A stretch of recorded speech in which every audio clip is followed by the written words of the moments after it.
নমস্কার, আমি ডক্টর ইন্দ্রনীল সাহা আজকে আবার ফেসবুক লাইভে হাজির হয়েছি।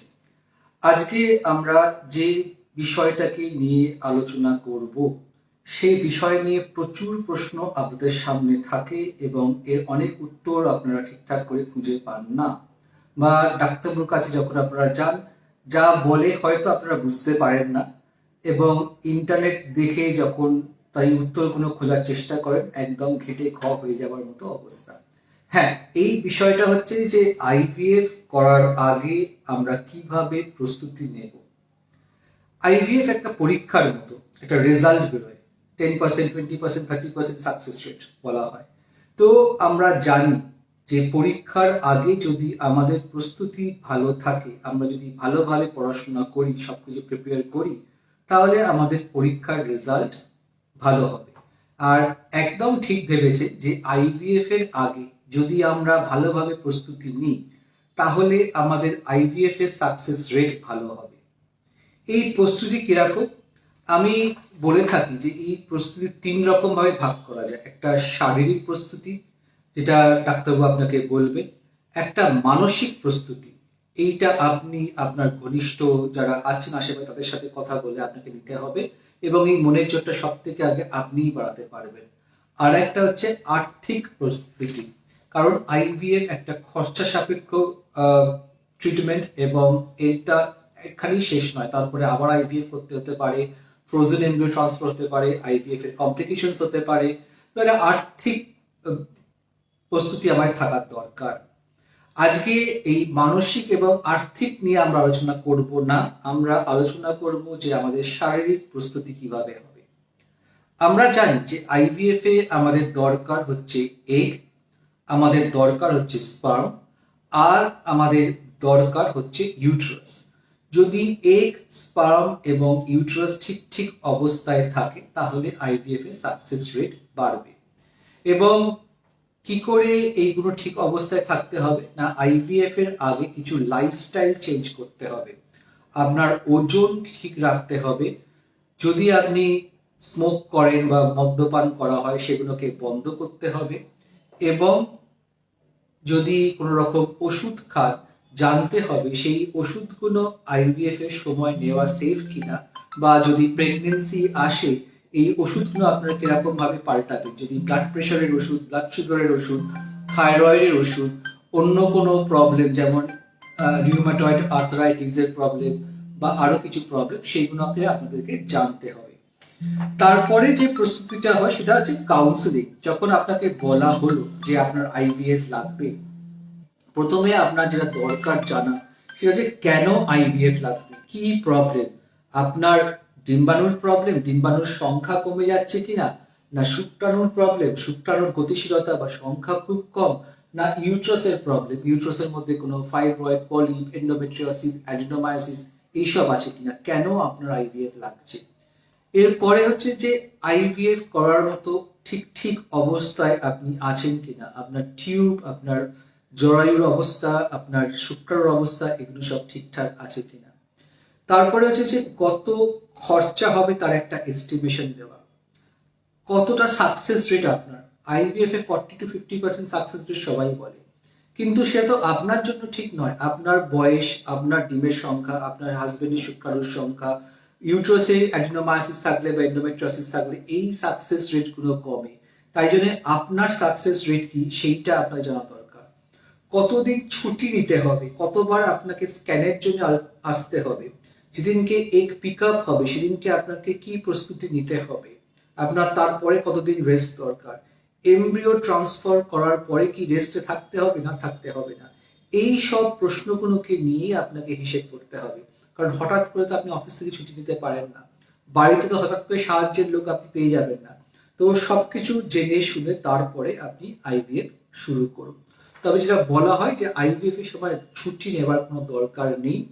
পিক আপের দিনকে আপনাকে হাসপাতালে থাকতে হবে 2-3 ঘন্টা, তারপর ছেড়ে দেওয়া হয়। পরের দিন থেকে একদম নর্মাল লাইফস্টাইল, এবং এমব্রিও ট্রান্সফার করার পরে আপনি বাড়ির সব কাজ করতে পারবেন, আপনি অফিস যেতে পারবেন। আমি সিঁড়ি ভাঙতে পারবো কিনা, আমি ইন্ডিয়ান টয়লেটে বসতে পারবো কিনা, আমি কাজ করতে পারবো কিনা, আমি মাটিতে বসতে পারবো কিনা, এইগুলো একদম বাজে প্রশ্ন। আমরা সব সময় বলে থাকি আপনি যা করতেন আপনি তাই করবেন। কারণ এই কাজগুলো করলে আপনার কিন্তু মিসক্যারেজের সংখ্যা বেড়ে যাবে না, আপনার সাকসেস রেট কমে যাবে না, একদম নর্মাল লাইফস্টাইল। কিন্তু হ্যাঁ, আপনাকে আইভিএফ এর সময় মাঝে মাঝেই আসতে হবে হাসপাতালে, এবং সেটা অনেকক্ষণ সময় লাগে। আল্ট্রাসাউন্ড করা হয়, তারপরে ইনজেকশন দেওয়া হয়, আপনাকে বোঝানো হয় পরবর্তীকালে কি হবে সেগুলো। তাহলে যেটা হচ্ছে যে আইভিএফ এর আগে আমাদের কি কি ভাবে নিজেদেরকে প্রস্তুতি হয়, একটা আল্ট্রাসাউন্ড স্ক্যান করা হয়। সেই আল্ট্রাসাউন্ড স্ক্যানে দেখা হয় যে আপনার ডিম্বাণুর সংখ্যা কি আছে। হ্যাঁ, অ্যান্ট্রাল ফলিকেল কাউন্ট, এটা খুব ইম্পর্টেন্ট, কারণ ডিম্বাণুর সংখ্যা যত বেশি হবে তত বেশি ভ্রূণ পাওয়া যাবে, তত বেশি আইভিএফ এর সাকসেস রেট বাড়বে। দেখা হয় আপনার ইউট্রাসের মধ্যে কোনো প্রবলেম আছে কিনা। যদি ফাইব্রয়েড বা পলি ক্যাভিটির মধ্যে থাকে তাহলে আপনার ডাক্তারবাবু অপারেশন করে সেগুলোকে বাদ দেবে, কারণ আমরা জানি যে ক্যাভিটির মধ্যে ফাইব্রয়েড বা পলিপ থাকলে তাহলে সাকসেস রেট কমে। যদি আপনার অ্যাডিনোমায়োসিস থাকে, এই ইউট্রাইন ওয়ালের মধ্যে রক্ত জমে যাবে, যদি ওয়ালটা ঠিক হয়ে থাকে তাহলে কিছু এক্সট্রা ওষুধ দেওয়া হয়, এমব্রিও ট্রান্সফার করার আগে আপনার পিরিয়ড বন্ধ করে রাখা হয়। যদি অ্যাডিনোমায়োসিস থাকে, অ্যাডিশনস থাকে, তাহলে সেটাকে অপটিমাইজ করা হয়। হ্যাঁ, ইউট্রাসের মধ্যে যদি বাইরের দিকে ফাইব্রয়েড থাকে তাহলে আপনার কোনো চিন্তা নেই, কারণ সেই ফাইব্রয়েডটা আমার ক্যাভিটির মধ্যে কোনো ঝামেলা করছে না। তো আপনার ডাক্তারবাবু আপনাকে সেগুলো সব বলবে। এরপরে দেখা হয় যখন আমরা এগটা পিক আপ করবো, যদি আল্ট্রাসাউন্ড ছুঁচটা কিভাবে ঢুকবে, আমার ইউট্রাসের মধ্যে দিয়ে ছুঁচটা কি ঢোকাতে হবে, কারণ আমার এই ওভারির মধ্যে যে ডিমগুলো আছে সেগুলো পাওয়া মুশকিল, ইউট্রাসের পিছন দিকে আটকে গেছে। অথবা যদি আইভিএফ এর সময় কমপ্লিকেশন, ইনফেকশন, ব্লিডিং বা পেটের মধ্যে জল জমা, এগুলো আপনার কিরকম চান্স আছে, এই সবগুলোকে আপনাকে জানতে হবে। যদি দরকার পড়ে তাহলে আপনার ডাক্তারবাবু আইভিএফ এর আগে আপনার কিছু অপারেশন করা বা আইভিএফ এর পিক আপ করার পরে, ডিম বার করে ভ্রূণ তৈরি করার পরে কিছু অপারেশন কথা বলবে, সেগুলো কখন করতে হবে, কার কি খরচ, সেগুলো আপনাকে জানতে হবে। এরপরে কিছু ব্লাড টেস্ট করতে হয়।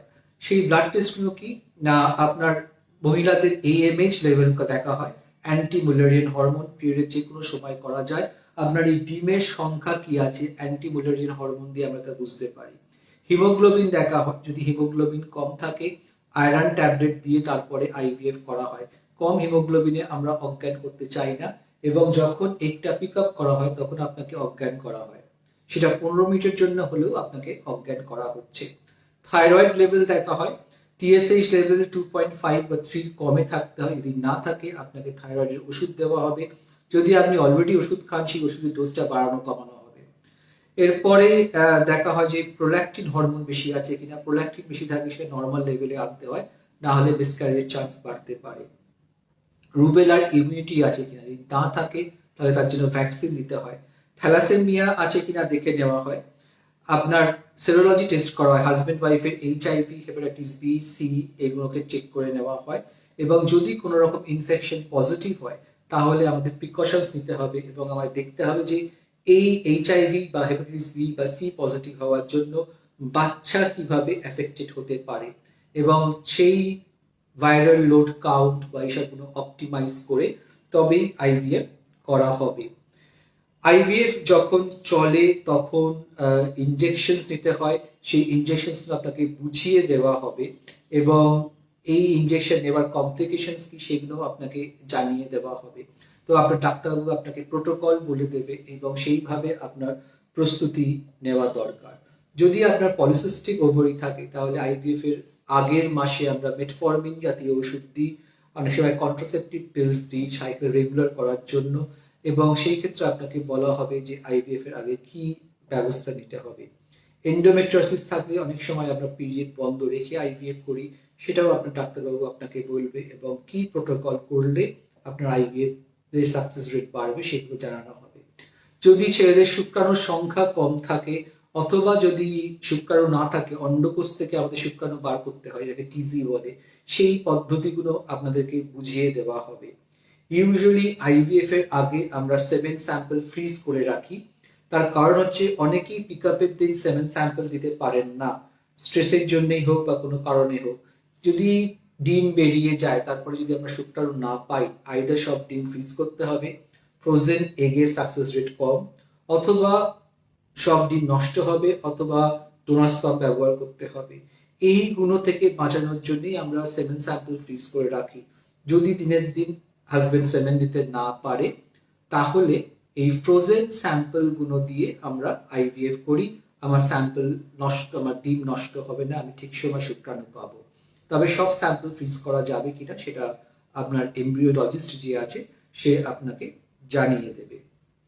তাহলে আমরা যেটা আপনাকে বলছি যে আইভিএফ এর আগে আপনার শারীরিক, মানসিক এবং ফাইন্যান্সিয়াল প্রস্তুতি দরকার। আপনাকে আইভিএফ পদ্ধতি সম্বন্ধে পুরোপুরি জানতে হবে এবং লাইফস্টাইল চেঞ্জ করতে হবে, ওজন কমানো, স্মোকিং, অ্যালকোহল এগুলো বন্ধ রাখা। পুরো পদ্ধতিটা কি আপনাকে জানতে হবে, কিছু ব্লাড টেস্ট করতে হয়, সেগুলো রিপোর্ট ঠিক হলে তবেই আইভিএফ এর দিকে এগোনো হবে। আল্ট্রাসাউন্ড করা হবে, আল্ট্রাসাউন্ডে কোনো প্রবলেম দেখা দিলে তার মুশকিল। যদি দেখা যায় যে টিউবের মধ্যে জল জমছে, যেটাকে হাইড্রোসালফিনস বলি, তাহলে অপারেশন করে এটাকে বাদ দিতে হয়, টিউবটাকে ক্লিপিং করে দেওয়া হয়, কারণ তাহলে এই জলটা ভিতরে এসে আমার এমব্রিওর ক্ষতি করবে না।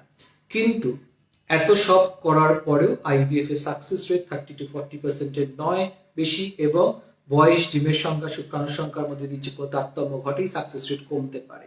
একটা জিনিস জানতে হবে, যতই ভালো ভ্রূণ তৈরি করি না কেন আমরা, যতই ভালো এমব্রিও হোক, যতই ভালো ইউট্রাসের লাইনিং তৈরি হোক, এই ভ্রূণটা ইউট্রাসের মধ্যে আটকাবে কিনা, এই ইমপ্লান্টেশন ব্যাপারটা আমাদের হাতের বাইরে।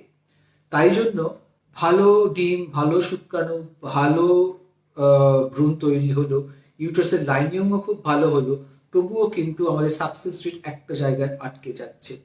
এই সবগুলো ভালো করে বুঝে আপনি আইভিএফ করুন, এবং আশা করছি যে সবকিছু নিয়ম ঠিকঠাক করে মানতে পারলে আইভিএফ এর সাকসেস আপনার হাতে আসবে। সবসময় খুব পজিটিভ মাইন্ড নিয়ে শুরু করুন। যদি ভাবেন যে হ্যাঁ 3 জনের মধ্যে 10 জনের 3 জনের প্রেগনেন্সি হবে, আমি ওই 3 জনের মধ্যে থাকবো, নিজেকে 7 জনের মধ্যে রাখবেন না। কারণ এমনিতেই মন খারাপ হয় আইভিএফ এর সময়, এবং যদি খুব নেগেটিভ মাইন্ড নিয়ে আপনি আইভিএফ শুরু করেন তাহলে এই স্ট্রেস লেভেল আরো বেড়ে যায়।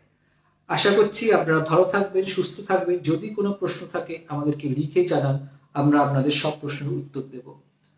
আর ফেসবুক লাইভ দেখতে থাকুন, আমাদের ইউটিউব চ্যানেল সাবস্ক্রাইব করুন, এবং অঙ্কুরানে আমি এখন পেশেন্ট দেখা শুরু করে দিয়েছি। অঙ্কুরানের অ্যাপয়েন্টমেন্টের জন্য আপনাদের ফোন করতে হবে 7003000244, 7003000244।